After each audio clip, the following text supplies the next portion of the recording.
Tujuan dari praktikum ini adalah 1. Menjelaskan sifat-sifat cahaya. 2. Menjelaskan sifat-sifat bayangan yang dihasilkan oleh cermin. 3. Menjelaskan sifat-sifat bayangan yang dihasilkan oleh lensa. 4. Menentukan fokus cermin cekung. Dan terakhir, menentukan fokus lensa cembung.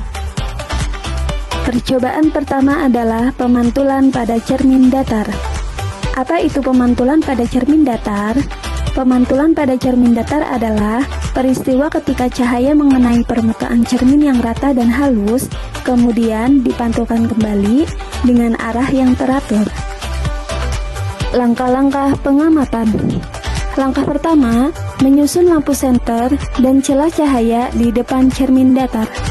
Pada tahap ini, saya menyusun lampu senter dan celah cahaya, yang dalam percobaan ini saya menggunakan sisir di depan cermin datar. Tujuannya adalah agar sinar yang mengenai cermin memiliki arah yang jelas sehingga mudah diamati jalurnya. Perubahan arah sinar yang terjadi ketika menyentuh cermin merupakan dasar untuk memahami hukum pemantulan. Dengan susunan ini, berkas cahaya yang datang menuju cermin tampak lebih terfokus dan mudah diamati. Langkah kedua, menyalakan lampu senter dan mengamati jalannya berkas cahaya sebelum dan sesudah mengenai cermin datar. Di sini dapat kita lihat sinar datang menuju permukaan cermin lalu dipantulkan kembali. Dengan menggunakan busur derajat, sudut datang dan sudut pantul dapat diukur dan terlihat bahwa keduanya memiliki besar yang sama. Hal ini membuktikan bahwa sudut pantul dan sudut datang membentuk sudut yang sama besarnya terhadap garis normal. Jadi kesimpulannya adalah sudut I sama dengan sudut R. Untuk memperjelas lintasan sinar datang dan sinar pantul, saya menggunakan laser dan mengarahkannya ke permukaan cermin datar. Dengan bantuan busur derajat yang diletakkan di depan cermin, saya mengatur sudut datang pada beberapa posisi yaitu 90 derajat, 30 derajat, dan 60 derajat. Laser menghasilkan berkas cahaya yang lurus dan tipis, sehingga jalur sinar sebelum dan sesudah menyentuh cermin tampak jelas. Dan hasil pengamatan menunjukkan bahwa ketika I atau sudut datang 90 derajat diperoleh R atau sudut pantul juga 90 derajat. Ketika I atau sudut datang 30 derajat diperoleh R atau sudut pantul juga 30 derajat. Ketika I atau sudut datang 60 derajat diperoleh R atau sudut pantul juga 60 derajat. Dari ketiga percobaan tersebut, dapat disimpulkan bahwa sudut datang selalu sama dengan sudut pantul sesuai dengan hukum pemantulan cahaya. Percobaan selanjutnya, meletakkan sebuah benda, dalam hal ini saya menggunakan lilin kecil di depan cermin datar, dan mengamati bayangannya selama benda itu digeser-geserkan di depan cermin datar. Kemudian, saya akan mencatat bagaimana sifat-sifat bayangan yang dibentuk oleh cermin datar. Ketika saya meletakkan benda atau lilin di depan cermin datar, bayangan yang terbentuk adalah ukuran bayangan sama besar dengan bendanya. Bayangan tegak atau tidak terbalik, dan bayangan bersifat maya atau tidak dapat ditangkap pada layar. Saat saya geser lilinnya, bayangannya pun ikut bergeser mengikuti benda aslinya.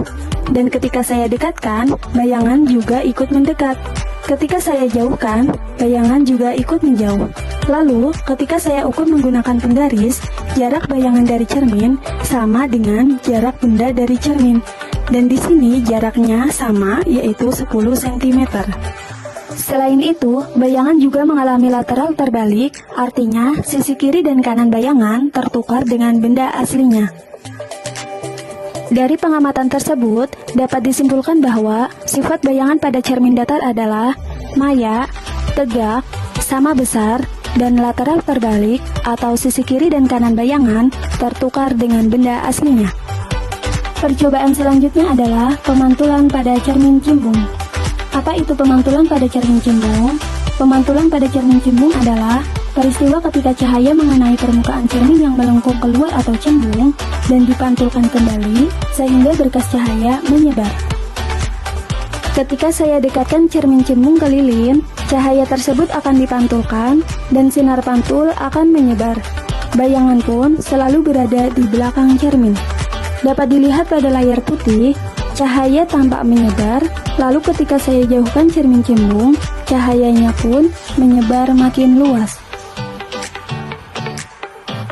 Dari pengamatan tersebut, dapat disimpulkan bahwa sifat bayangan pada cermin cembung adalah maya, tegak, lebih kecil dari benda, dan selalu berada di belakang cermin. Percobaan terakhir adalah pemantulan pada cermin cekung. Apa itu pemantulan pada cermin cekung? Pemantulan pada cermin cekung adalah peristiwa ketika cahaya mengenai permukaan cermin yang melengkung ke dalam atau cekung dan dipantulkan kembali sehingga berkas cahaya mengumpul. Ketika saya dekatkan cermin cekung ini di depan lilin, dapat terlihat bahwa cahayanya terkumpul dan terfokuskan pada satu titik. Hal ini dikarenakan cermin cekung mengumpulkan dan memfokuskan cahaya. Pada saat cermin didekatkan, terlihat bahwa sifat bayangan yang terbentuk adalah maya, tegak, dan diperbesar. Lalu, saat cermin dijauhkan, cahaya yang terbentuk adalah nyata, terbalik, dan diperkecil. Dan kemudian, saat cermin cekung ada di tengah-tengah, bayangan yang terbentuk adalah nyata, terbalik, dan diperbesar. Dari berbagai posisi pengamatan tersebut, dapat disimpulkan bahwa sifat bayangan pada cermin cekung dapat berbeda-beda. Namun secara umum, dapat bersifat maya, tegak, dan diperbesar jika benda berada di antara cermin dan titik fokus. Dapat bersifat nyata, terbalik, dan diperbesar jika benda berada di antara fokus dan pusat kelengkungan. Dapat bersifat nyata, terbalik, dan diperkecil jika benda berada di luar pusat kelengkungan. Selanjutnya, saya akan melakukan pengukuran jarak benda dan jarak bayangan pada cermin cekung. Untuk pengukuran pertama, antara jarak bayangan dengan lilin adalah 10 cm, sedangkan jarak lilin dan cermin adalah 5 cm.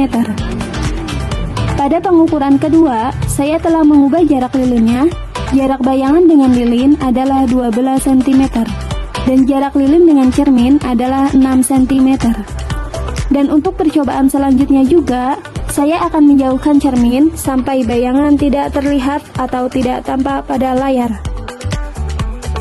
Di sini, untuk jarak 30 cm, bayangan masih terlihat namun agak pudar.